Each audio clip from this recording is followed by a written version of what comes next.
The temperature's over 112 degrees, the desert sands crawl with venomous scorpions, yet with one single shovelful of dirt, Egyptian archaeologists make the discovery of a lifetime. 3,400 years ago, in a move that nearly divided one of the oldest civilizations on Earth in two, Pharaoh Akhenaten abandoned the traditional Egyptian capital of Thebes, forcing his entire household and thousands of his subjects to relocate.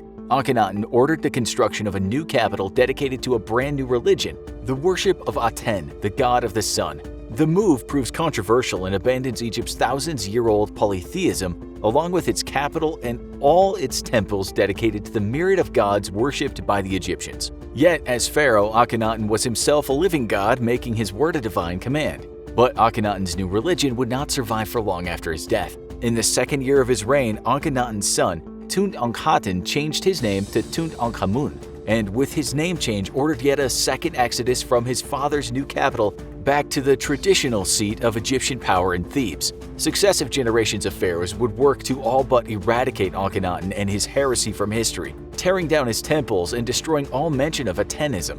But part of that legacy would include what archaeologists dubbed the lost golden city of Luxor, buried beneath the sands for over 3,000 years, until today. It's being called the second most important archaeological discovery since the tomb of Tutankhamun, a massive settlement located on the west bank of the Luxor and forgotten by time for millennia. Originally on the hunt for King Tutankhamun's mortuary temple, archaeologists sifting through the Egyptian sands were shocked to discover neat rows of brick laid out in all directions. As the digging continued, what was originally believed to be a small complex turned out to be an entire city.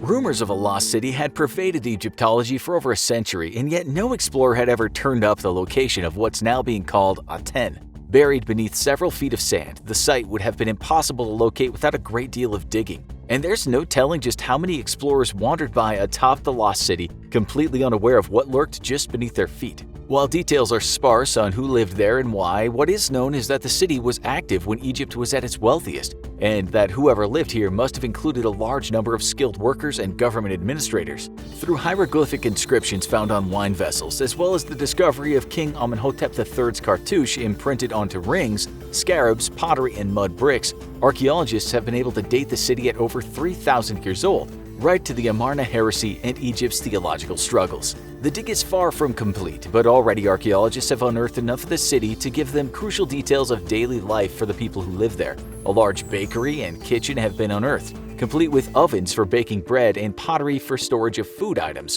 A workshop nearby still held casting molds and tools, showing that the site was used for the mass production of amulets and ornaments, hinting that the city had a significant part to play in the construction and decoration of tombs and temples. Perhaps even this city directly supported Pharaoh Akhenaten's heresy, producing religious articles dedicated to Atenism. A residential district with homes lining both sides of a large street was also discovered. Many of these homes had walls as high as 10 feet, and amongst the homes was an administrative center no doubt crucial to the government's operations in the area. Most telling of all, though, was the discovery of a tall, zigzagging wall that encompassed the entire residential and administrative area, with only a single opening. This hinted that the design was not for decoration but rather for security, with the wall's single entry being easily defensible and keeping the residents and government workers safe from attack. But why would such a large city in the heart of the Egyptian kingdom during its most prosperous time in history need such protection? The discovery might give further credence to the possibility that the lost city was in fact directly responsible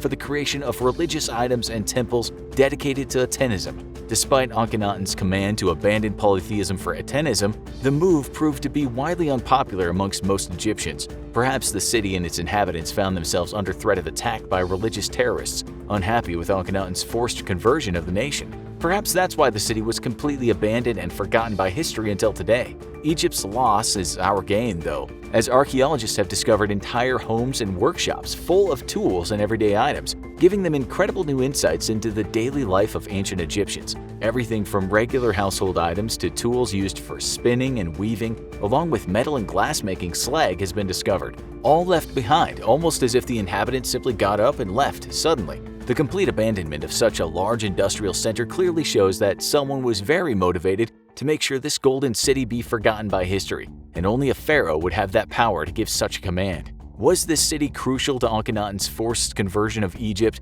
a move that would have him labeled as a criminal by future pharaohs and his legacy almost completely wiped from history. Were the inhabitants all murdered for their duplicity in the Amarna heresy that almost tore Egypt in two at its most prosperous? Why was an entire city so abruptly abandoned, to the point of entire households leaving their belongings behind for the sands to swallow up?